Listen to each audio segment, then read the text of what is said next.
Bom dia, boa tarde, boa noite, pessoal. Estamos aqui com mais um SOS Bacen.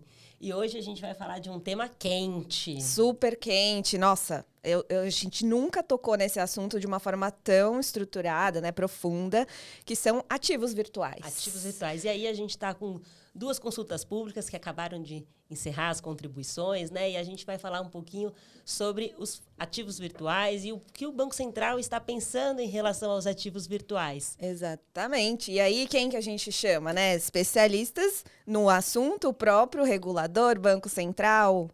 Hoje, então, a nossa conversa é com o Antônio Marcos Fontes Guimarães. Ele é advogado e engenheiro mecânico. Ele é mestre em Direito e Economia. Ele tem 15 anos de experiência em supervisão bancária e 11 anos de experiência em regulação de sistema financeiro. Atualmente exerce o cargo de consultor do Gabinete de Departamento de Regulação do Sistema Financeiro do Banco Central e ele lida aí com essas questões de regulação, inteligência artificial e aqui também dos ativos virtuais. Olá, Antônio, tudo bem? Seja muito bem-vindo, Antônio. Obrigado, Mariana. Obrigado, Luísa. É uma honra estar aqui no presente com vocês. Espero que possa contribuir para ajudar a sociedade a entender melhor esse processo de construção regulatória das PSABs ou VASPs, né? Como preferirem chamar. Muito bom. Para falar sobre esse assunto, tem que ser mesmo um advogado com engenharia mecânica. Não é à toa. Né? Exatamente, muito bem, muito complementar. Mas conta um pouquinho pra gente, Antônio, assim, esse assunto, eu acho que tem um grande histórico, né? De idas e vindas. E agora o Banco Central resolveu publicar, de fato, um edital e a gente evoluir no assunto. Então, eu acho que, primeiro de tudo, todo mundo conhece esse tema como o VASP, né? Mas agora a gente tem uma nomenclatura que é PSAVs. Conta pra gente, como a gente deve chamar? É VASP ou PSAV? Na verdade, os dois nomes se aplicam, né? E essa pergunta sua é bem interessante porque poucas pessoas fazem esse questionamento porque costumam assumir que o trabalho complexo que está publicado agora, ou em vias de ser publicado oficialmente como norma, aconteceu como uma decisão repentina do regulador, um mero de diletantismo, vamos dizer assim. Mas essa construção é muito complexa. Tá? Ela, na verdade, eu diria que ela começou lá em 2014, porque o primeiro criptoativo, né, o Bitcoin, foi criado lá em 2008, 2009, dentro da alcunha de Satoshi Nakamoto, que a gente sabe que não é exatamente uma pessoa, talvez tenha sido um grupo de especialistas, mas até 2014 não havia assim, uma iniciativa de nenhum regulador no mundo de fato querer intervir nesse mercado. Apesar de que esse mercado já vinha crescendo em número de investidores. Só que em 2014 aconteceu um fenômeno que foi a quebra da maior corretora de criptoativos à época no Japão, que foi a Mt. Gox. Isso alertou, principalmente o mercado privado, o investidor, e a partir de então, diversos bancos centrais do mundo, e aqui no Brasil aconteceu também, começaram a editar comunicações a respeito desse ativo. Aqui no Brasil nós só temos 2 comunicados, um em 2014 e um em 2017. E o que era a linha desse comunicado à época? Era dizer que os investidores, na população em geral, tinham que ter cautela com esse tipo de ativo, pela sua alta volatilidade, e o mercado regulado, mercado bancário, mercado das financeiras, corretores, etc., deveria ter muito cuidado em assumir posições compradas nesse tipo de ativo. Então, era uma posição mais defensiva que a gente tinha. E continuou assim até 2019. E por que 2019? Né? Porque 2019 aconteceu outro grande fenômeno, que foi quando o Facebook, atual Meta, né, na época, em 2019, anunciou que ia criar a primeira stablecoin global, que na época ele chamou de Libra. Uhum. Isso chamou a atenção dos bancos centrais do mundo todo, porque você teria uma moeda privada que funcionaria como mecanismo de liquidação no mundo, no comércio internacional, dentro de uma plataforma que tinha e tem mais de 2 bilhões de usuários. Por que isso era um fator que chamou a atenção? Porque, principalmente em países emergentes, isso poderia ocorrer um fenômeno que é uma lei que vem lá do século XVII, que é a lei de Grisham, em que a moeda mais estável expulsa a moeda menos estável. Países como, por exemplo, Turquia, a própria Argentina, se percebeu preocupação nesse sentido. O FMI soltou diversos relatórios, inclusive ele criou o termo chamado cryptoization, em que você teria uma ameaça política monetária dos países pelo surgimento de uma moeda mais forte, que poderia ser o caso da Libra. E a partir daí começou de fato o Estado a entrar, o Estado regulador, preocupado com esse segmento. E exatamente nesse ano, talvez em decorrência disso, eu não posso afirmar, o GAFI, todos sabem quem é, né, que é o órgão que estabelece padrões de prevenção à lavagem de dinheiro e combate ao financiamento do terrorismo, também chamado de FATF, para os que preferem, publicou 2 recomendações. A recomendação 15, que diz que todos os países membros têm que regular a VASP, que eu vou falar Virtual Asset Service Providers, que agora nós trouxemos o termo em português, que é a sua pergunta, Luiz, de prestadora de serviços de ativos virtuais, ou PSAV, e a recomendação 16, que é a Travel Rule, para acabar com o pseudo-anonimato da negociação dentro do blockchain ou mercado de criptoativos. E aí daí, então, começou a discussão aqui no Brasil de o que a gente ia fazer com esse mercado, que vamos regular, mas quem seria o regulador foi outro problema. Ficaram 3 candidatos, que eram o Banco Central, Comissão de Valores Imobiliários, a CVM, e o COAF. Acabou que preponderou o nome do Banco Central e nós pedimos que a questão do escopo, porque na época se discutiu se a gente ia simplesmente cumprir as recomendações do GAFI e regular no aspecto de prevenção à lavagem de dinheiro. Mas nós pedimos que tratássemos de forma completa como tratamos todos os nossos supervisionados e regulados. E foi o que aconteceu. E daí veio a publicação da Lei 14.478, o decreto 11.563 em junho de 23, trazendo a competência para o Banco Central, e agora nós soltamos 2 consultas públicas, né? A 97 de 2023, que foi a primeira consulta pública de caráter prospectivo, e as consultas públicas 109 e 110, propondo uma regulação para esse mercado. Então, assim, você vê que tem uma construção de 9 anos aí de trabalho. Caramba, muito interessante. Não tinha zero desse contexto, assim. Porque para o mercado, eu acho que ficou muito em 2022 com a lei, né? Como se fosse uma coisa muito recente, né? E na Todo realidade... mundo acha que começou em 22. Em 22, não, em 22 começou, aí depois teve o decreto, o Bacen, né? Ficou, como você comentou, a dúvida, vai para lá, vai para cá, não, vai ficar no Bacen, e aí como se fosse... então, a partir daí o Banco Central começou a olhar isso, né? A partir de 23 com o decreto, né? Então, 22, 23 começou a olhar, e não, né? É uma construção de muito tempo, né? A gente tá falando de mais de 10 anos. Não, e com muito debate com o que está acontecendo no mundo, tá? Porque não é um tema fácil, né, também. Acho que é uma questão, assim, é um tema muito... delicado, muito né? Que envolve muitos stakeholders, muitas jurisdições. Assim, é muito complicado mesmo, assim, imagino, para regular tudo isso. Exato. Não vai ser fácil, né? Exato. Mas, assim, a gente que trabalha muito com o Banco Central, a gente, assim, é meio... A gente sabe que vocês nunca vão tratar um assunto do nada e aparecer. Sempre tem uma construção, né, a longo prazo, de estudo. Vocês olham muito o que está acontecendo no mundo. A gente nem imagina. Mas, assim, de várias vezes que a gente foi falando, a gente foi, com certeza, tangibilizando que, obviamente, esse assunto, quando chega já um edital nesse nível, já teve muito estudo por trás, muita análise por trás, enfim. Então, muito legal saber desse histórico na prática. Enfim, e saber que agora realmente a gente consegue ter uma visão mais de longo prazo para frente, né, de que esse assunto vai ser olhado pelo Banco Central, que agora é o regulador oficial, e de uma forma mais estruturada, que a gente vai conseguir ter mais acesso a próximos passos na construção desse mercado. E agora, acho que em relação aqui às consultas públicas, né? A gente tem a 109 e a 110, né? A 109 que ela fala da regulamentação, eu sou apegada à VASP, tá? Não consigo, não, eu sempre preciso pensar para falar. Vamos padronizar a VASP, mais fácil. E a 110 que ela vai falar do processo, né, de autorização. Então, já tem né, uma proposta de normativa do Banco Central, e aí ficou em consulta pública até o final aí de fevereiro, né? Que foi prorrogada depois pela 116, então a gente finalizou agora já as contribuições. E aí eu queria que você comentasse um pouco sobre a consulta pública, né, sobre essas 2 consultas públicas e sobre esse tema aí que está sendo debatido no Banco Central, sobre as VASPs. Tá.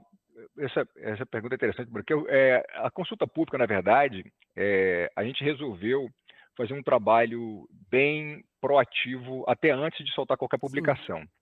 Então, a gente fez diversas conversas com entidades representativas do mercado, até foram muito colaborativas, compartilhando informações e dados sobre esse modelo de negócio. É um tema complexo, a gente teve que se aprofundar na tecnologia DLT, né, Decentralized Ledger Technology, que é um tema que era novo para a gente, para compreender melhor e entender os riscos e as vantagens que estariam agregados a esse tipo de modelo de negócio, até porque ele seria um gancho para um modelo que também está muito crescendo no Brasil, que é a tokenização de ativos, que está conectado, mas está apartado legalmente do tema ativos virtuais ou criptoativos.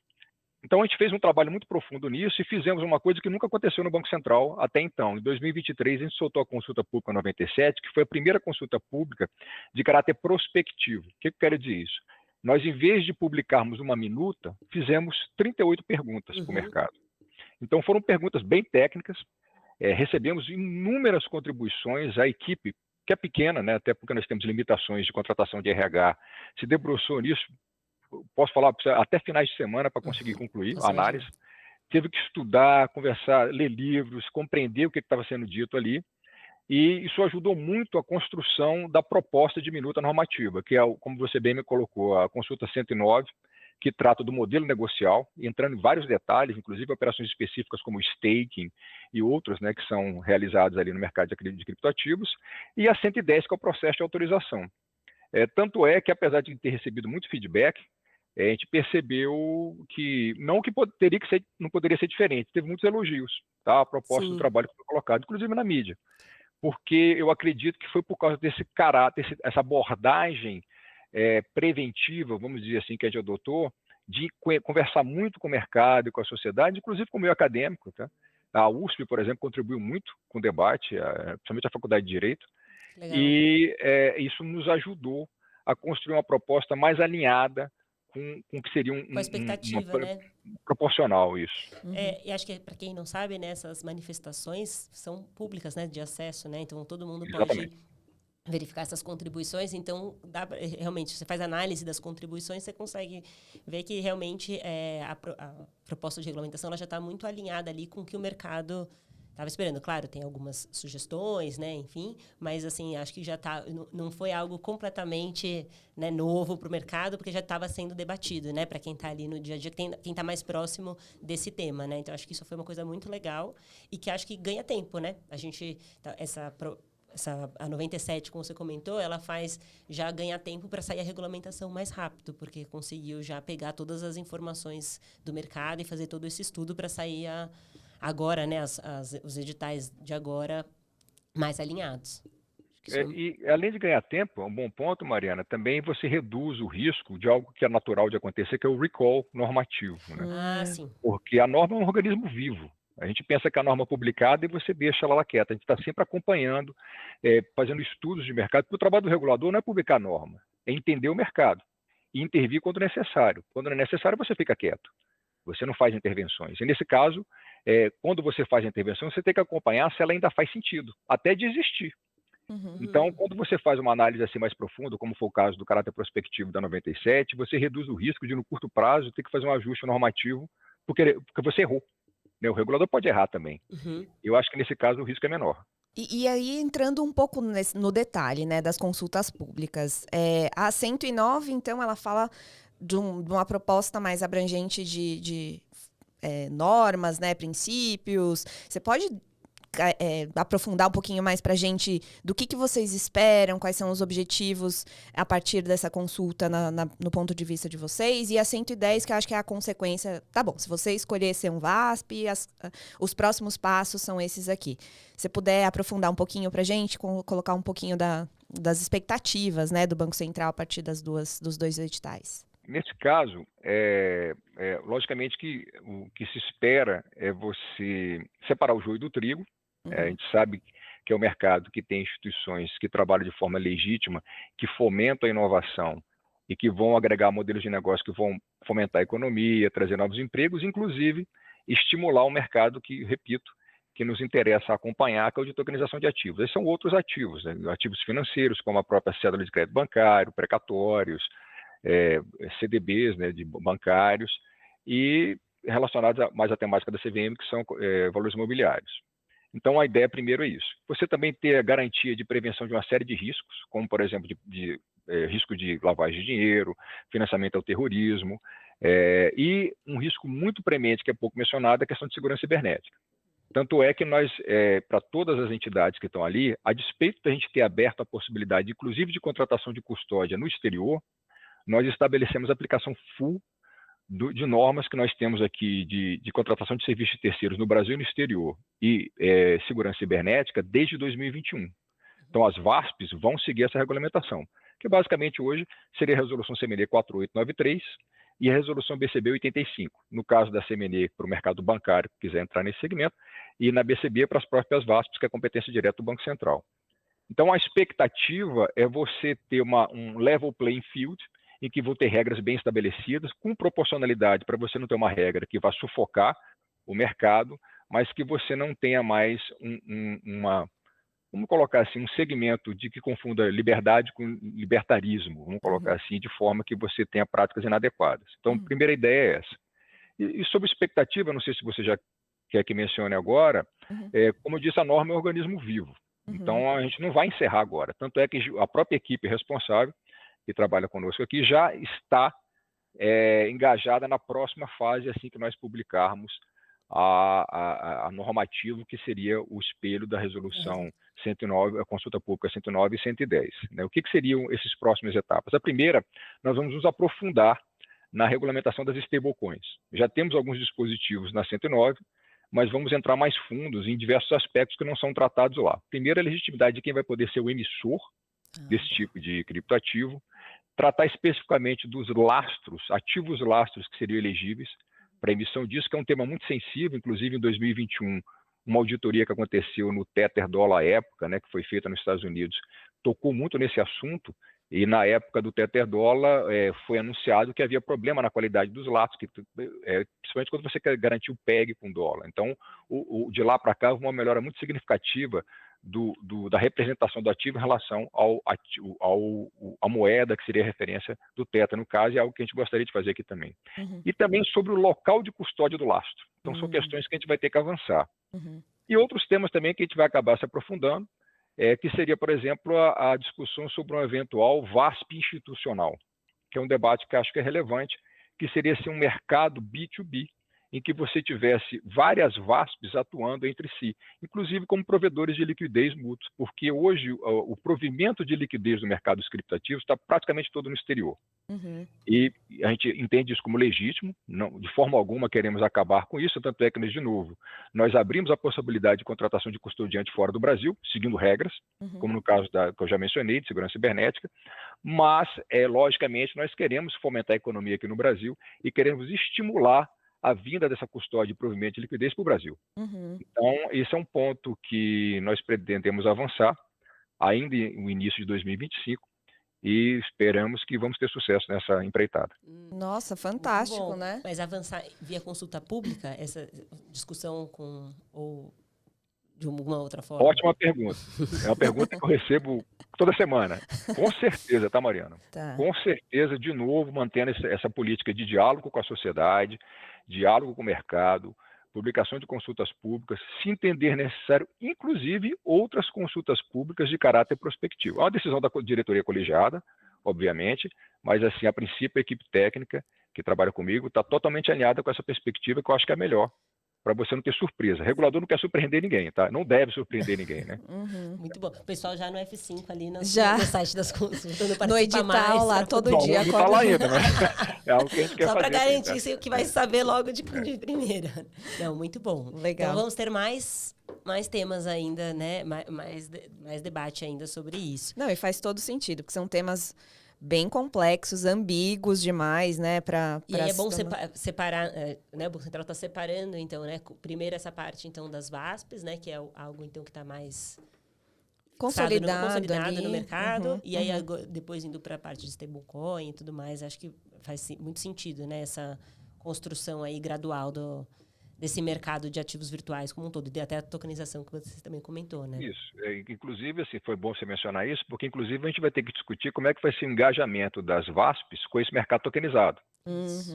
Porque a lei não trata, a lei 14.478 não trata desse mercado, ele trata só especificamente dos ativos virtuais. Então, mas a gente sabe que existe uma certa conexão, então a gente vai discutir isso também, tá?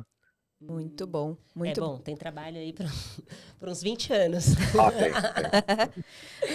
Não, e esse mercado, assim, esse mercado, e hoje em dia o mercado é super acelerado, então é muito legal ouvir que o Banco Central, como regulador, que a gente sabe que vai né, um pouco a regulação, ela vai em contramão da aceleração de produto, enfim, tá acompanhando e já se antecipando. Se antecipando, acho que isso é muito interessante. Exato. Já puxando os temas, né? Então, antes de tudo, o próprio Banco Central já está prevendo ali quais são as conexões que vão fazer sentido com essas consultas públicas atuais e, enfim, e aí já podendo movimentar o mercado. Isso exato. Excelente. E aí, puxando o gancho nesses temas complexos, né? Então, nas consultas públicas aqui, a gente também menciona algo sobre capital, né? Patrimônio líquido. Se você puder explorar um pouquinho com a gente esse assunto, né? Quais são as exigências esperadas, e até né? os tipos de VASP, para quem não conhece, né? Para quem de repente não teve a oportunidade ainda de se aprofundar nesse assunto. Então, os tipos e o capital que vai ser exigido para cada tipo. Para cada tipo, exato. Ótimo ponto. E, de fato, isso é bem relevante. E, de novo, essa explicação que eu vou dar não é uma explicação com base em alguma réplica de normas internacionais, a despeito de que a gente vem acompanhando muito o que acontece lá fora. Tá? Uhum. Isso foi resultado do debate interno que a gente já discutiu bastante aqui, e não tem necessidade de repetir. Então, com base nesse debate, a gente percebeu que o mercado brasileiro ele gosta de uma certa especialização. Por que eu estou dizendo isso? A gente resolveu não criar uma corretora de ativos virtuais que englobasse tudo e fechar a porta ali. Porque houve uma manifestação do mercado de que algumas entidades gostariam de ter especialização, por exemplo, na atividade de intermediação, ou só na atividade de custódia, sem querer agregar, verticalizar todo o processo. E, eventualmente, por exemplo, no caso da intermediadora, terceirizar esse serviço para uma custodiante no Brasil e no exterior. Então, percebendo que havia um mercado para isso e entendendo que não faria sentido você fechar as portas para empresas que queriam trabalhar com porte menor, a gente criou 3 VASPs, ou PSAVs, de novo, para quem preferir. Né? No caso, como eu já mencionei, uma delas foi intermediária de ativos virtuais. Tá. O que essa intermediária faz? O próprio nome já diz, que é uma intermediação de ativos virtuais, que seria você fazer compra de um ativo virtual, você ir lá na corretora e falar, olha, eu quero comprar Bitcoin, quero comprar Ether, ou algo do tipo, ou outro criptativo, um altcoin qualquer, fazer a troca de um ativo virtual por outro, uma venda do ativo virtual que você tem na carteira sua, lá dentro da própria entidade. Uma entidade que também vai fazer o serviço de provedor de liquidez e vai fazer também, por exemplo, operações mais complexas, como de staking. Né? Não sei se todos aqui conhecem o que se trata. O staking ele vem da forma como as plataformas Ethereum, que são as mais utilizadas, trabalham com o mecanismo de consenso. O mecanismo de consenso da plataforma Ethereum ele é o que é chamado de Proof of Stake, em que você tem que ter alguma participação, como se fosse uma espécie de colateral, garantia para operar na rede. E muitas vezes o operador que quer ali fazer a mineração dele, ele não tem esse ativo para dar em garantia. Então, você, por exemplo, Mariana, aqui, você pode emprestar, fazer um empréstimo disso, mediante uma remuneração que, em geral, vem como um percentual do mesmo ativo que você emprestou. E essas operações envolvem uma série de riscos. Então, a gente manteve a possibilidade disso ser feito no Brasil, mas com um regramento que está estabelecido na Consulta Pública 109. Então, a intermediária faria isso. Aí, de forma rápida, ela teria que ter um capital de 1 milhão, mais 2 milhões no mínimo, porque ela tem que abrir conta de pagamento dos clientes. Nós não quisemos permitir a conta gráfica, com mais segurança e a questão do patrimônio de afetação. A outra entidade seria a custodiante, que, pelo próprio nome já diz, faria a guarda e o controle dos ativos virtuais, que é um conceito que é dado lá na UNIDROIT, no princípio 10, tá? que estabelece princípios gerais de direito privado no mundo. Ela teria que ter um capital mínimo de 2 milhões, tá? Pela complexidade da atividade dela, e seguir uma série de requisitos ali de segurança cibernética, e se o serviço for contratado no exterior, igualmente. E a terceira entidade, que é a corretora de ativos virtuais, que na verdade é a verticalização das duas, é a intermediária mais a custodiante dentro de uma mesma empresa. Ele teria que ter um capital de 3 milhões mais 2 de conta de pagamento, ou no mínimo 5 milhões, e uma série de procedimentos adicionais para garantir a mitigação de risco de conflito de interesse na junção da atividade de custódia e intermediação. Então, em resumo, seria isso. Maravilha. Nossa, então vocês realmente organizaram o mercado, porque antes a gente via tudo como exchange, né?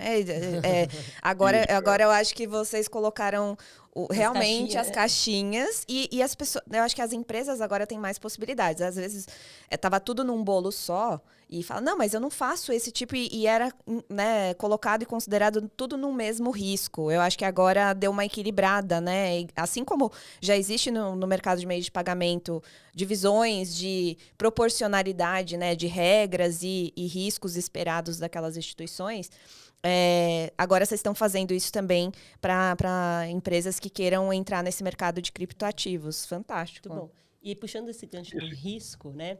Então, e aí a opção de quem vai poder ofertar, né? Quem vai poder ser a VASP, né? Então, aqui aí o Banco Central, se puder falar quem vai poder e quem não vai, quem ficou de fora aqui, né? Então, se a gente podia entrar nesse tema. Esse é um tema que gerou uma certa polêmica, Mariana. Gerou, muito até bem joguei lembrado, para você a polêmica, né? Só levantei. Não, foi bom. Levantou a bola. Foi agora? Vamos ver. É que a Lei 14.478, ela estabelece que o regulador, no caso do Banco Central, tem que dispor, além da própria VASP, sobre como o mercado incumbente vai atuar nesse segmento. O mercado incumbente seriam as instituições supervisionadas pelo Banco Central. Isso foi um debate muito grande que a gente teve aqui, e a gente criou o conceito de elegíveis e não elegíveis. Tá. Por que isso? Porque algumas entidades, né, na nossa avaliação, até por disposição legal, não têm vocação para atuar nisso, que é um segmento de intermediação, é um segmento de corretagem. Então, nós colocamos, no caso, como elegíveis, todo o segmento de intermediação, que seriam as corretoras e distribuidoras de títulos e valores imobiliários. Essas entidades, elas vão poder atuar nesse segmento, logicamente respeitadas as normas específicas que vão ser publicadas ainda agora em 2025. E também, além das corretoras e distribuidoras de TVM, os bancos comerciais e bancos múltiplos, banco de investimento e a própria Caixa Econômica. Esses vão poder atuar nesse segmento, em conjunto com as VASPs, que vão ter uma autorização específica, como eu mencionei, como intermediária, custodiante ou corretora de AV, né, ativos virtuais. E as não elegíveis seriam as demais. E entre as não elegíveis, com um tema que eu sei que é polêmico, estão as instituições de pagamento, as IPs. As IPs que ficaram de fora. Ficaram de Tiraram fora. as IPs. Porque o nosso entendimento é que a lei base das IPs, que é a Lei 12.865 de 2013, ela traz demanda um grau de especialização para esse segmento, que é a atividade de pagamento. E essa atividade, ela não comunga naturalmente com a atividade típica de intermediação. Tanto é que você não tem permissão para uma IP atuar com negociação, por exemplo, de operações derivativos complexos, operações de ações de empresas, né? Porque são atividades distintas e demandam um custo de observância, um controle de gestão de risco muito distinto da atividade típica de pagamento. Então, por isso que nós colocamos as IPs no segmento de não elegíveis, o que não impede que dentro do mesmo conglomerado prudencial, ou quem preferir o termo grupo econômico, você tenha uma IP e uma VASP. Era essa a minha pergunta aí, ó. Isso, e é uma pergunta muito comum, tá? Você pode, dentro do mesmo grupo econômico, ou no nosso termo mais aqui dentro do Banco Central, no conglomerado prudencial, você ter as duas entidades, logicamente, resguardadas as questões de conflito de interesse, mas isso pode acontecer. O que não pode é que uma não elegível, como uma IP, ou uma fintech de crédito, como uma sociedade de crédito direto, ou uma sociedade de empréstimo, de pessoas atuando nessa atividade, nessa condição do CNPJ dele, né? do CNPJ dele, exatamente. Mas por se quê? quiser criar um grupo... Porque eu ia ter que trazer todo o arcabouço de custo de observância, regulatório, de gestão de risco de custódia, de criptoativos, etc., para uma entidade que não tem vocação para isso. E o que atrapalharia, talvez, o mercado que ele é especializado. Sim, tá? Então, é isso que a gente fez. Não, mas, assim, acho que trabalhando no mercado de meio de pagamento, ficaria muito confuso separar o joio do trigo e entender que pedaço que a gente tem que olhar a 12.865, que pedaço a gente tem que olhar a lei de criptoativos. É muito... realmente, eu acho que é melhor... Até no próprio mercado, né, de possibilidades de instituições ligadas à fintech, o crédito também já estava meio segregado, né? Então, faz muito sentido criptoativos também estarem nessa linha de segregação. Acho que sim. E aqui em relação... Oi, pode já... Não, só um complemento rápido. Inclusive, esse ponto, Luiz, ele é interessante porque a gente faz isso até para proteger esse próprio segmento. As fintechs de crédito, por exemplo, a SCD, foi uma história de sucesso. Eu até participei desse caso. Elas fomentaram muito o fornecimento de crédito para o segmento de pequenos e médios empresários. Se você começa a trazer serviços mais complexos para o setor, o custo para abrir uma sobe muito. E você começa a afetar a competitividade do próprio segmento. Então, por isso que a gente protege esse segmento de operações que são muito distintas da sua vocação, tá? Perfeito. Mariana. Eu ia comentar agora, entrar na parte da conta de pagamento, né? Da exigência de ter uma conta de pagamento. E aí, que acho que essa questão das IPs, o Banco Central já vinha se posicionando, né? Informalmente ali, de que as IPs ficariam de fora. Então, não foi uma grande novidade, novidade, mas assim, ainda havia uma expectativa de conseguir utilizar ainda, talvez, né, o mesmo CNPJ e tudo mais, mas já ficou, então, aqui, claro, na consulta, né, nesse edital, nessa proposta de norma, de que ela ficaria, então, não seria elegível. Mas há obrigação para as instituições de oferecerem uma conta de pagamento, né? E não serem uma conta emissores de moeda eletrônica. Isso tem uma razão. Você vai chegar ali? Não, pode. Conta os bastidores pra gente, Antônio. Qual a razão disso? Isso foi um ponto que foi muito comentado, e em alguns casos até criticados nas sugestões da consulta pública, mas existe uma razão que é proteger o investidor, tá? Em 2 aspectos. O primeiro é que a gente gostaria de mitigar o uso da chamada conta gráfica. É um termo que não é um termo normativo, mas é uma utilização do mercado que a própria corretora ela faz um controle interno sobre a movimentação dos investidores que estão dentro da sua carteira. Isso a gente não gostaria de mitigar, especialmente no segmento dos criptoativos, porque você não tem um controle claro, inclusive, do lastro eventual do recurso que está ali parado na conta gráfica que não foi investido. Então, em tese, a corretora poderia fazer investimentos que seriam mais arriscados do que o cliente estaria disposto a correr o risco. E, além disso, a conta de pagamento ela tem legalmente o Instituto do Patrimônio de Afetação na Lei 12.865.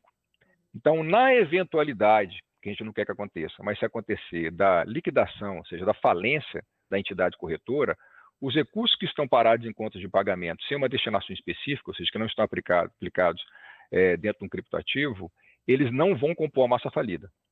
O cliente ele vem ao Banco Central, se acontecer a falência, e pede a devolução desses recursos que estariam parados. Ele não tem que concorrer com base na Lei 11.101 com a fila de credores, como credor quirografário, por exemplo. Então, a gente entende isso como uma grande vantagem para o investidor e uma forma de você ter esse mercado funcionando de forma mais segura.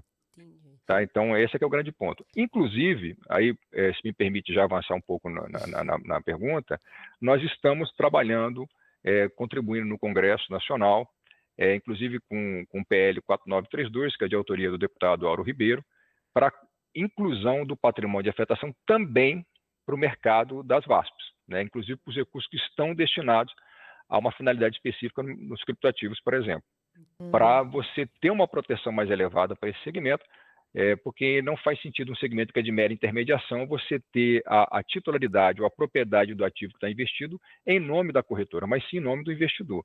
É algo que nós estamos trabalhando, temos grande contribuição e colaboração do Congresso Nacional e acreditamos que vamos conseguir avançar com essa agenda que ainda não existe, tá? E tem consequências em termos prudenciais para esse segmento se não acontecer, tá?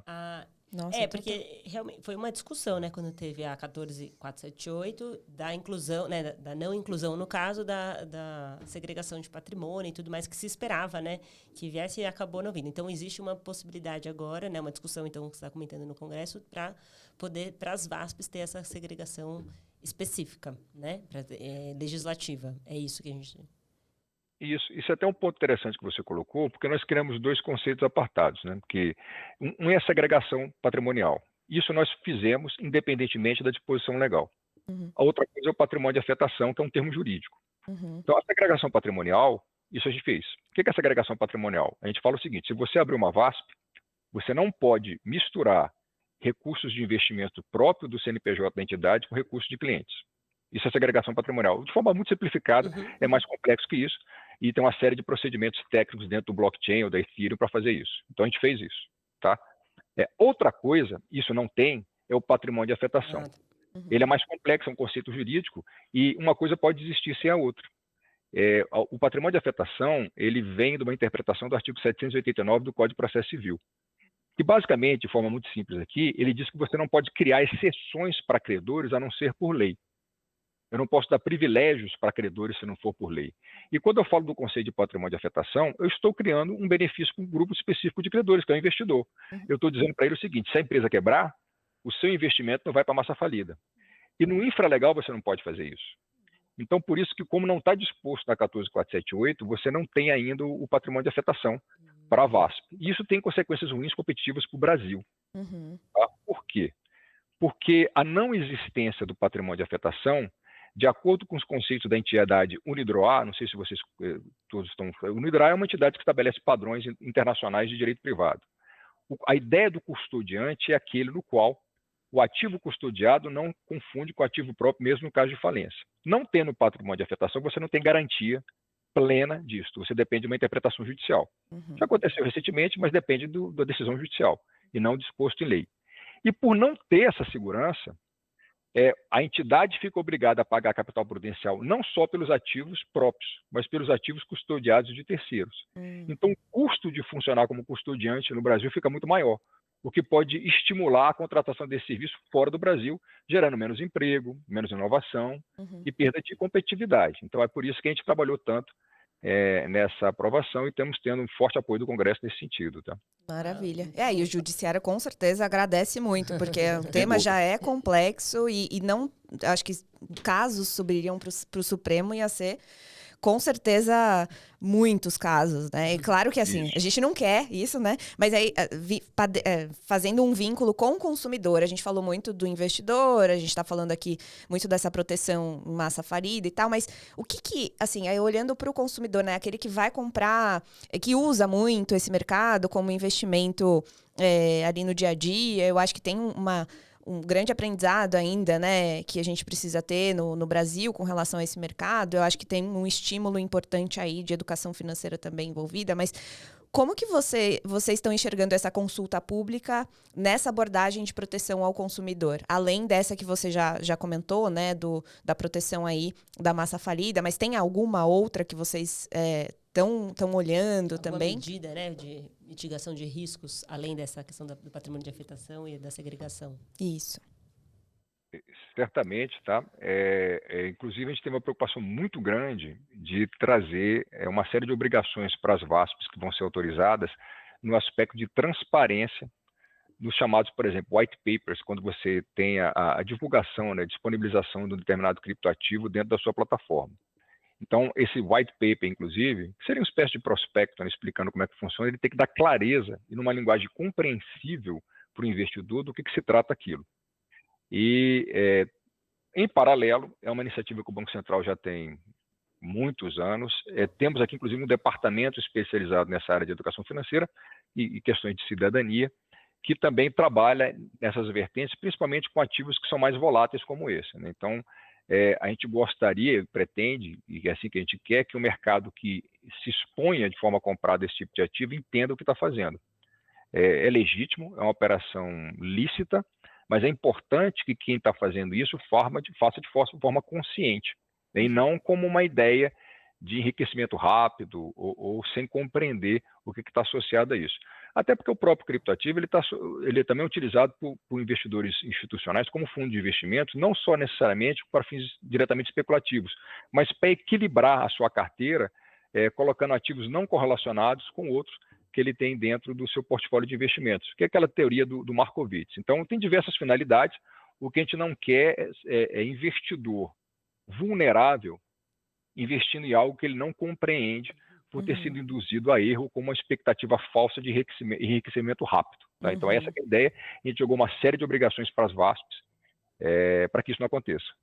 Maravilha, não, importantíssimo, porque no mercado, né, de banco ali, de investimento normal, já é complexo. Imagina ainda não... Já não há uma educação financeira, já não existe, exato. E por isso que é super sofisticado, né? Clientes muito estruturados conseguem ter essa cultura de investimento em outros ativos que não sejam os virtuais, virtuais, isso. Isso mesmo.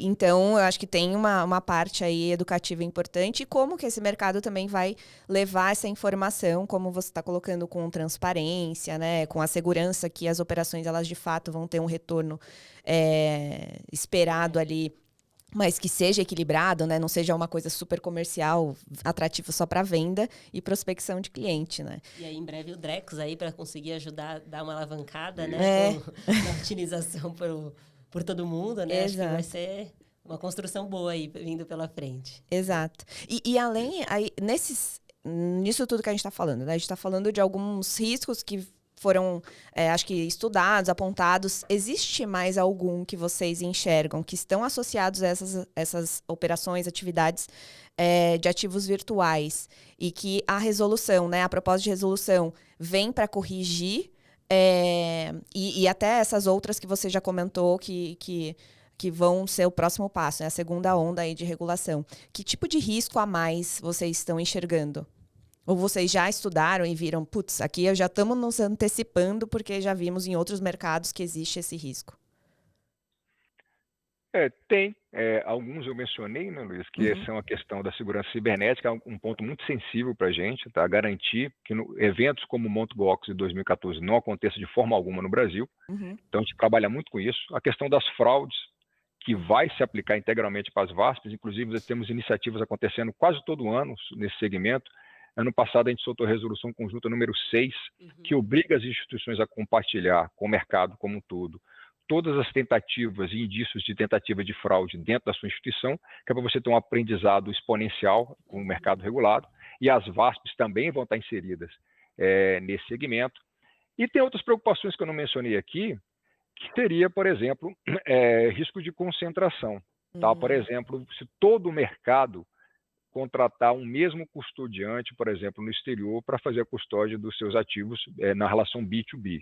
É uma preocupação também que nós trabalhamos, porque você imagina se 70% do mercado custodia seus ativos numa só entidade e que não está bem guarnecida em termos de capital, gestão de risco para fazer isso. Se ela quebra, o mercado quebra. Então, a gente tem uma preocupação muito grande nisso também, tá? Que é aprendendo com a experiência internacional, inclusive de alguns casos graves que aconteceram, como o caso Terra Luna e FTX, tá? Que teve questões de fraude também. É uma preocupação muito grande que a gente tem aqui, está sempre acompanhando isso. Como eu mencionei, se for necessário, inclusive, faria um recall da norma para garantir algum ajuste necessário para algum risco que não ficou bem endereçado.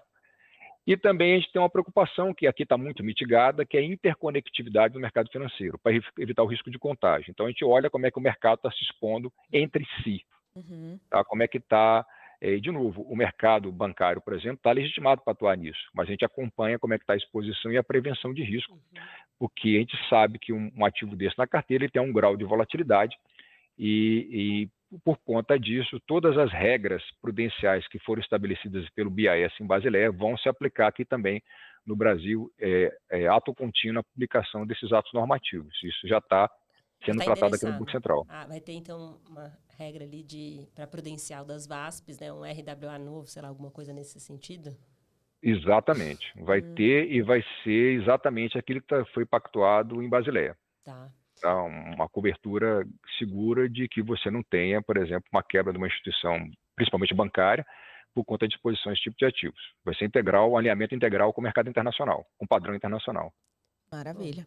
É importante ter esse equilíbrio, senão a gente fica também descasado, né, ali com relação a regulações internacionais. E aí, abordando um pouco nesse processo, né, de como que uma VASP consegue, então, iniciar a operação dela, né? Que tipo, na consulta 110, o que vocês estão prevendo para esse início? Quais são as necessidades? Eu acho que a gente comentou um pouquinho aqui dos requisitos, das formas, né, de possibilidade de entrada, mas o que mais, né? Qual é o processo? O processo, né, de autorização. Essa é uma discussão, a palavra complexa é perfeita, esse é um debate super acalorado, tá? Porque a própria lei, no seu artigo 9º, isso foi legítimo, um ato legítimo do Congresso, ele obriga o regulador a dar um prazo mínimo de 6 meses para que o mercado que já está em operação se adaptar às normas. Tá.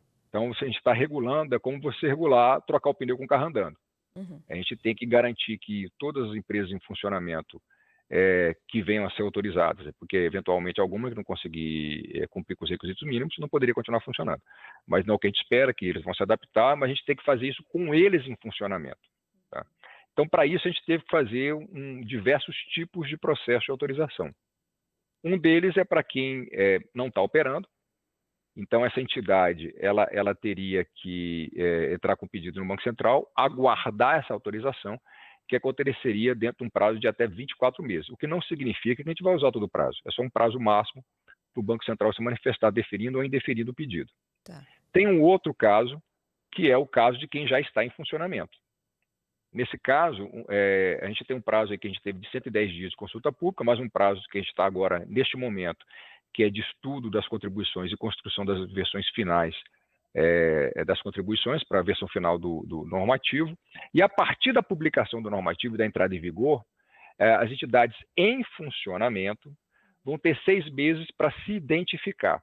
O que é se identificar? É falar, olha, Banco Central, eu sou uma VASP, estou em funcionamento e quero um pedido de autorização. Essas que se enquadrarem como em funcionamento vão poder continuar em funcionamento em conversa com a área de organização do sistema financeiro e da supervisão e também a área normativa, para garantir que dentro de um período mínimo, que se a gente vai ter uma fase de verificação e mais uma fase de autorização formal, ela se adapte ao arcabouço regulatório. Na eventualidade, que a gente não acha que vai ser uma exceção, nós acreditamos, tá, da empresa não conseguir se adaptar, ela teria que parar o funcionamento sem prejuízo de que ela possa, no futuro, entrar com um novo pedido. Mas, nesse caso, ela teria que aguardar a autorização formal para poder voltar a funcionar. Tá? Então, seria esse tratamento diferenciado entre quem está em funcionamento e quem não está em funcionamento ainda. E a gente consegue explorar um pouquinho mais o que significa estar em funcionamento? Porque eu acho que esse vai ser a polêmica, né, daí do Banco Central. Eu acho que vai chover consulta, papo sobre esse assunto, porque é um cliente ativo, são CNPJ aberto, então eu acho que é importante a gente ter, não sei se vocês já têm algo... Porque com as IPs teve uma, né, um volume. A resolução 80, teve uma discussão semelhante de quem está em operação antes de março de 21 e quem não estava, né? Então eu não sei se aqui, acho que é um bom tema, né? Se vai ter algo específico do que é estar em funcionamento ou não. É a pergunta de $1 milhão. Tudo depende, né, Antônio? É igual advogado responde. Depende. É advogado também. Exato. Aí é o pezinho do advogado. Pois é, nesse caso, depende mesmo. Por que eu falo, por bom ponto, depende? Porque é necessário, nesse tipo de mercado, algum grau de subjetividade do regulador e do supervisor. Porque, da mesma forma que você tem entidades que estão legitimamente operando com volume maior ou menor, você pode ter o oportunista, né? O free rider, né? Que vai falar o seguinte, olha, eu não quero esperar o Banco Central me autorizar para começar a funcionar. Então, você sabe que tem um oportunista que vai na junta comercial, cria um CNPJ, chama o cunhado e o primo, faz 2 operações e fala, estou em funcionamento. Então, a gente não quer isso. A gente não quer esse oportunista aqui também. Então, tendo em vista, aí de novo a expressão, né, separar o joio do trigo, a gente vai ter que fazer alguma análise no caso concreto. Tá? E qual é o critério? Tá? Esse critério, eu diria que é a ideia de você ter a habitualidade mercantil, vamos dizer, dentro do conceito de direito empresarial, de habitualidade. Então, obviamente, uma pessoa que aqui no setor comercial aqui em Brasília, abre um CNPJ e começa a fazer operações ali de pequena monta, você pode, de alguma forma, questionar se isso é uma empresa que está em operação dentro do mercado de ativos virtuais, né? Porque você não vê a linha daquela ideia de profissionalismo e habitualidade para trabalhar nesse mercado. Então, posso te garantir que uma empresa com esse comportamento que eu dei como exemplo aqui, que é só um que me veio à mente, pode ser questionada sobre se ela enquadraria ou não dentro do conceito de poder continuar operando. Então, já uma instituição que tem um relacionamento já com outras entidades, faz custódia, faz intermediação, tem conexão com o mercado de liquidez internacional, não há dúvida que essa empresa está em funcionamento e se enquadra no artigo 9º da Lei 14.478. Mas tem que ser no caso concreto, porque qualquer medida que a gente colocar muito objetiva, você abre portas para o oportunista, né, para a pessoa, às vezes até de má fé, que quer se aproveitar dessa brecha na norma, que não pode existir. Maravilha, é isso. Eu acho que está fazendo, né, uma correlação com as IPs. Eu acho que o que está no business plan precisa ser estruturado, passar a segurança e ser tangível também. Então, eu acho que aquela aplicabilidade do que você está falando ali no business plan, ela está acontecendo de alguma forma, né, na operação do dia a dia. Talvez seja isso, operação, estar ativo ali na hora da prestação de serviço em si. Talvez não com tudo 100% pronto, porque acho que tem uma questão aí de timing, né, de roadmaps e tal, e questão o que é mais importante, mandatório dentro das regras que vão ser implementadas e o tempo disso ser estruturado, porque tudo tem, né, nos sistemas, eles são complexos, né? A gente não é só lá e ligar um botãozinho, eu que estou em área de produto sei bem, que vai estar rodando, tem uma questão de teste, até para saber segurança para o cliente, né, para o usuário. Essa questão da transparência, ela precisa ser bem estruturada. Então, tem todo um background ali muito sólido e que precisa ser muito bem moldado para não ter outras consequências e riscos. Então, acho que tem um ponto aí dessa construção. Talvez os 6 meses, Antônio, também seja questionado. Não, mas veja bem, os 6 meses que eu mencionei é para a pessoa se identificar. Ah, tá o bom. prazo de adaptação é durante todo o ciclo do processo de autorização. Eu também tinha entendido como se tá. fossem 6 meses para se então adequar e já dar a entrada totalmente Não, adequada. 100%. Tá. Até porque tem uma série de procedimentos, como, por exemplo, se conectar ao sistema COSIF do Banco Central de informações contábeis. Nossa, isso também sim. demanda uma interação. A gente pode exigir alguma interoperabilidade no futuro entre as instituições. Isso também demanda conexões com APIs, por exemplo. Entendi. Você ter obrigatoriedade de envio de documentos com informações operacionais. Então, a gente sabe que isso demanda um tempo. Mesmo as empresas que estão em funcionamento, mais robustas, vão ter um prazo para adaptação nisso aí, que é o que o mercado incumbente já fez no mercado bancário, financeiras, fintechs de crédito, etc. Então, esses 6 meses é para a pessoa falar, olha, eu estou aqui, eu existo e quero me candidatar como entidade em funcionamento. Para fazer E o aí você tem protocolo um prazo do pedido, de... né? Mas não para necessariamente já está redondo na norma. Uhum. Não, o prazo para ficar redondo é bem mais longo, bem mais longo. Um ponto que Mas, me chamou a atenção, você falou dos 2, são 2 anos o prazo do processo? Porque os processos normalmente, em geral, são 360 dias, né? Pelo menos de autorização de IP, das fintechs de crédito. Nesse caso, a área de organização do sistema financeiro, para quem vai entrar com um pedido novo, que não está funcionando, seria 24 meses, 2 anos. E para quem está em funcionamento, vai ser até mais longo. Você tem um período de verificação de 12 meses e mais 24 meses, então seria 3 anos para você finalizar o ciclo. Um período de verificação que você garantiria ali casos mínimos, como, por exemplo, o capital mínimo, requisitos bem básicos e depois o cumprimento dos demais pontos mais complexos que eu mencionei. Questão de cumprimento, por exemplo, de questão de arranjo societário, a gente tem regras específicas sobre participação e independências no Brasil e no exterior. E são questões mais complexas que você demanda um prazo maior. Então, o prazo é longo, tá? E a hipótese, uma empresa que está com maturidade para atuar nesse mercado, ela vai ter tempo para se adaptar. Quem de fato ter um indeferimento é porque certamente não estava em condições de atuar nesse mercado. Entendi. Atender os requisitos mínimos de prevenção de risco para o mercado em si e para o investidor. Tá? O prazo é muito longo. Mais que o suficiente. E para quem for, os elegíveis, né, vai ter um processo também para inclusão dessa atividade na licença que ele já tem. E aí também vai ser um processo longo. Isso é uma boa pergunta, porque os elegíveis, a princípio, como foi publicado na consulta pública, saiu uma regra de que eles teriam que comunicar e esperar um prazo de 12 meses para começar a operar.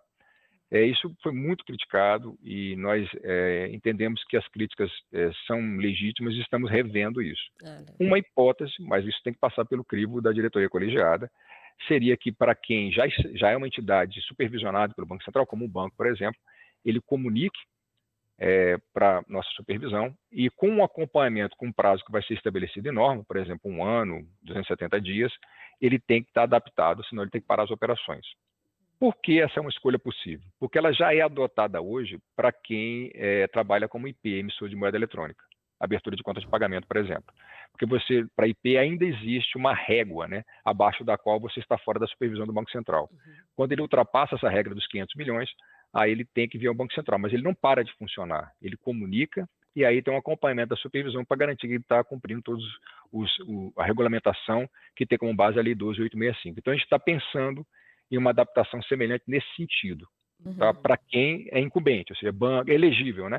Banco, corretor e distribuidor de títulos e valores imobiliários. Que já tem uma autorização do Banco Central para atuar, né? Exatamente, porque a gente já conhece esse mercado, a supervisão já esteve lá várias vezes, já comunica todo o seu balanço patrimonial e demonstração de resultados aqui, então a gente entende que é legítimo que tem um processo mais célere, vamos colocar assim, né? E aí, pegando um gancho nesse processo, então, mais célere para quem é elegível e já tem que fazer um processo de comunicação, versus aqueles que são elegíveis, mas que vão começar a operação, não começaram ainda e vão iniciar depois da autorização em si. Existe uma expectativa de prazo para que aconteça de fato a prestação de serviço? Vamos supor um exemplo aqui. Tem um grupo econômico, né, um conglomerado prudencial, tem várias empresas ali já operando e tem uma expectativa de entrada desse mercado. Então, é elegível a empresa e inicia o processo de autorização.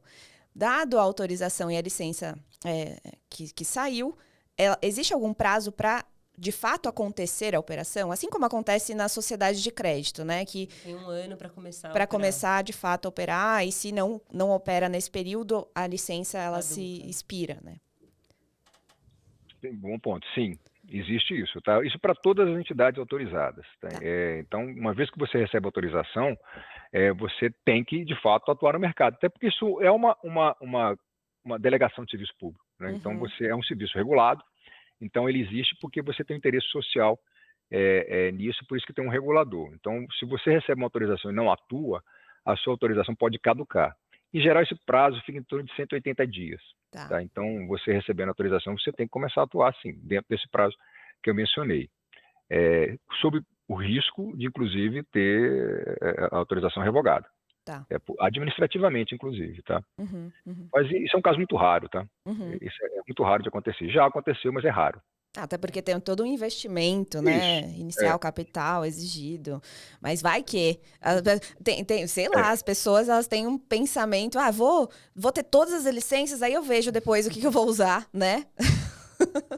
Pode ter, mas assim, é caríssimo, né? Assim, você fazer isso para não operar, né? Até porque você tem a parte de requerimento de capital, tanto capital de ingresso como prudencial, mas também tem um custo que às vezes não é muito bem computado, que é, por exemplo, você indicar um diretor estatutário, que tem que ter idoneidade, uma série de requisitos, conhecimento técnico aprovado pelo Banco Central. Eventualmente, você pode ter que ter um buffer de capital por entender alguma operação que é um pouco mais arriscada, a gente pede um capital adicional. Então, se a pessoa faz isso tudo e não opera, ela está literalmente tacando fogo em dinheiro. Aí é um sinal de que não deveria ter pedido. Né?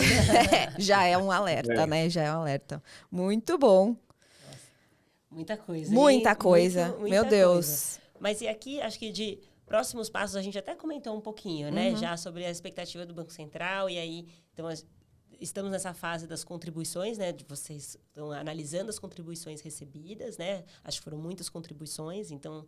um trabalho também grande, né, para poder analisar. E aí, de próximos passos, então, seria, se você puder dar algum spoiler, né, assim, então, a gente tem uma expectativa de regulamentação nesse ano ainda dos ativos das VASPs, né?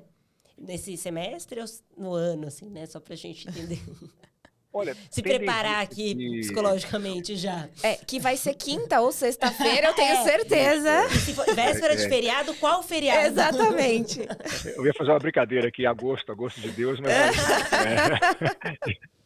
mas assim, nossa expectativa, tendo em vista que as equipes são pequenas, né, apesar do pessoal extremamente dedicado, a nossa expectativa é o segundo semestre. Segundo semestre. Eu não vou precisar um mês, porque aí, de novo, eu dependo da agenda e da aprovação da diretoria colegiada, quem é legitimado para fazer essa aprovação normativa, né?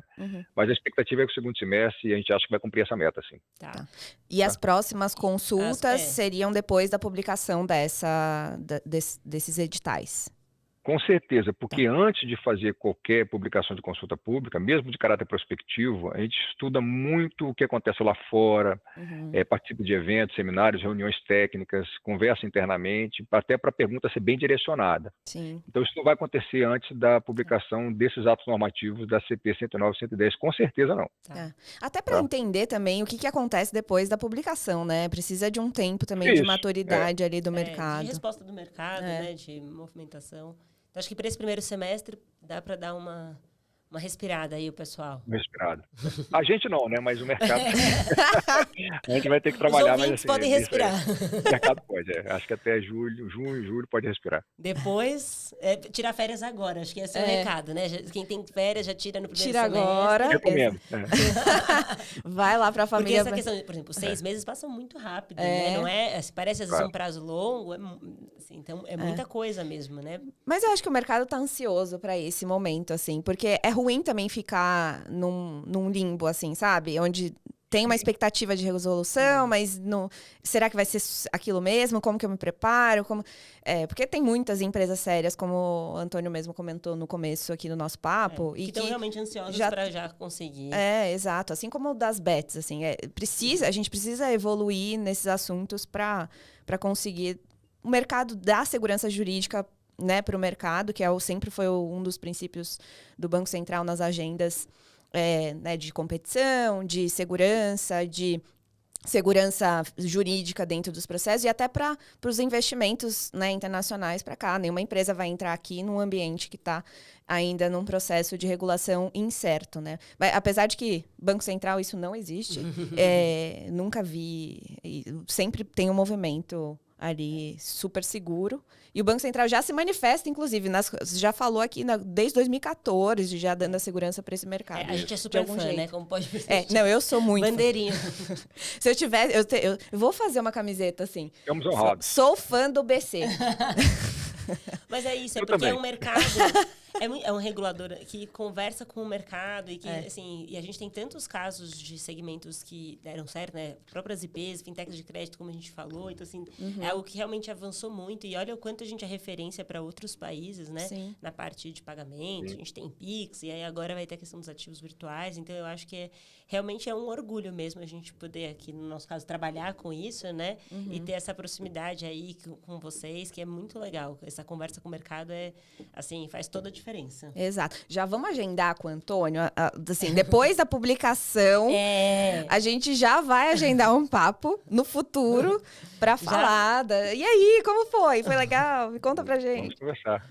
Muito bom. E aí, pegando o gancho agora na última pergunta, que é a mais interessante de todo... Mentira, não é. Tudo que a gente falou aqui, nossa, uma aula. Muito obrigada, viu, Antônio? Muito claro. Muito, super claro. Eu que agradeço claro. o interesse e a oportunidade. Pessoal. Tenho certeza que os espectadores, nossa, vão fazer ainda mais perguntas, eu acho. Vai falar, explora um pouco mais disso aqui que vocês falaram, né? De staking de ativos, de um monte de outra coisa que... Enfim, a gente tem uma lista gigantesca de perguntas aqui, mas a pergunta que a gente quer saber mais é, Antônio, o que você faz de esquisito que ninguém sabe? E aí você pode compartilhar com a gente. Pode ser algo diferente, não precisa necessariamente esquisito. A Mari hoje descobriu que eu tenho um segundo nome. E não é um codinome. Não, assim, é o meu segundo nome real. A Loise gente grava Carolina. desde 2023. E hoje só que eu descobri. Tá vendo? Sempre existe uma novidade, mas isso não é esquisito. Quer dizer, pode ser esquisito, vai. Família de interior sempre coloca nome composto nas pessoas. Tem meu caso também. Exato, coloca 2 L's, coloca Y. Isso. Então, a minha família inteira é assim. Então, eu não seria diferente, óbvio, não. Eu sou da geração que... Eu não vou falar aqui minha idade, não. Mas na geração que ainda existia essas práticas, né? De família de Carol agora, então. Né, não vou atender, viu? já te falo que não vou te atender. Mas nessa linha, assim, de esquisitice, sabe, Antônio? Você tem alguma que você pode falar pra gente? É engraçado você perguntar isso, porque coincidentemente, eu acho que eu devo ter uma porque a minha esposa se irrita muito com essa aí. É que sempre que a gente viaja, eu gosto de visitar museus. E quando eu visito museus, eu gosto de ler tudo que está na exposição. Minha esposa e meus filhos ficam... Meu Deus! Esquisitíssimo. Para mim não é. Tá? Mas eles me chamam de esquisito por isso. Então, esquisito. Eu fico ali parado no mesmo lugar, lendo aqueles horas, imagina. E o pessoal falando que quer almoçar. Quer conhecer a cidade, né? Eu não vejo nada de esquisito nisso. Mas já me chamaram de esquisito. E qualquer tipo de museu? Qualquer tipo de museu você quer visitar? Principalmente de história natural. Nossa Senhora! Que pega aqueles, por exemplo, você sabia que, por exemplo, a baleia, ela era um marsupial milhões de anos atrás. Isso eu sei porque eu li. Olha Lá na só. Você só Inglaterra, passou e ela era viu, um marsupial, parecia um lobo. Aí depois ela foi para a água e virou a baleia. Se eu não Olha. tivesse lido, eu não saberia. Não acho que sei se ninguém... isso é útil, mas... Não, Nunca tinha ouvido isso, ninguém leu, hein? Não, com certeza. Não, eu fui nesse museu e, obviamente, eu não li. Eu passei por esse museu e falei, que interessante, esqueletos. Aí saí de lá rapidinho. Onde a gente vai almoçar agora? Porque nesse dia, minha esposa me deu uma intimação de que se eu não fosse almoçar, eu ficava lá sozinho. E foi com meus filhos, então eu sei disso. Mas eu lembro do marsupial, baleia. Lá, tá vendo? Legal. É aquela escolha, né, Antônio, difícil, né? O que você prefere? Você prefere ficar aqui sozinho sem almoçar ou você prefere sair com a gente e almoçar em família? Que a gente tá nessa... Exatamente. Eu almocei, tá? Que bom, que bom. Eu não sou tão esquisito, não. Muito bom. Não, então, quando você for viajar, então, com o Antônio, gente, qualquer pessoa que tá assistindo for viajar com o Antônio, procura um lugar que não tenha museu. Ou tenha paciência comigo. ou tenha paciência, exato. Ou goste, né? Ou marca um horário e chega Isso, depois, né? Fala assim, você vai às 9, a gente vai meio-dia, tá bom? A gente se encontra lá. Exato. Isso, pode ser também. Mas daí... bom, sei lá. Como é que vai explorar... Bom, imagino você lá em Londres... Pelo amor de Deus. Lá... Eu gosto muito. Eu imagino. E eu não acho nada esquisito, tá? Mas, assim, já me chamaram. São os outros que falam, né? Para os outros humanos Mas, tipo, tem uma pedra lá. Você fica olhando a pedra, vendo a pedra. Fico olhando a pedra. Aí eu leio se o quartzo, o ano que ela foi colocar. Eu gosto de ler. Olha lá, super normal. Não, e você lembra depois, é engraçado, porque a gente vai, às vezes a gente lê e não vai lembrar depois de anos que a gente foi. E você fixa, né? Tudo aquilo que você... Fixo. Não, mas eu gosto. Se eu não fizesse isso, eu não teria compartilhado esse conhecimento interessante sobre as baleias aqui, tá vendo? Exato. Nossa, imagina... Nossa, agora eu tô imaginando... Minha imaginação é muito fértil, sabe, Antônio? Fico imaginando você naqueles museu que tem um monte de moedas, assim. Você lendo cada moeda, o histórico daquela emissão de moeda. Já foi no museu de Banco Central de Londres mesmo, tem um museu lá. Você já foi? No próprio British Museum... Lá tem uma história, um setor que mostra a história das moedas no mundo. Olha lá tem, só. Lá tem, de fato. Eu fui. Esse deve ter despendido um bom tempo lá. Esse eu não consegui contar com a paciência da família. Tem que escolher um, né? Eu tive que escolher um, muito bom. Muito obrigada. Obrigada por compartilhar com a gente essa história também. Eu que agradeço. E foi ótimo. Muito, muito obrigada. Maravilhoso. Nossa, a gente... Foi realmente uma aula aqui. Bastante hoje. Muitas coisas que a gente não sabia de histórico, enfim, de conceitos mesmo, né? Dos próprios nomes novos aqui, do porquê dos nomes novos. Perfeito. Muito obrigada. Eu que agradeço, tá? Foi uma honra e espero que tenha contribuído aí para a sociedade como um todo, né? Com o compartilhamento de conhecimento. Com certeza. Não, com certeza a gente vai ter pedidos de volta, Antônio, aqui pra gente explorar mais outros assuntos, inclusive de inteligência artificial. Isso já fica o gancho pro próximo, hein? Exato. Ficamos à disposição. Muito obrigada. Eu que agradeço. Pessoal, esse foi mais um episódio do SOS Bacen. Espero muito que vocês tenham gostado e aproveitado o nosso super papo com o Antônio sobre ativos virtuais. E esperamos vocês para as próximas aqui. Que, nossa agenda desse ano, gente, tá muito bom. Obrigada!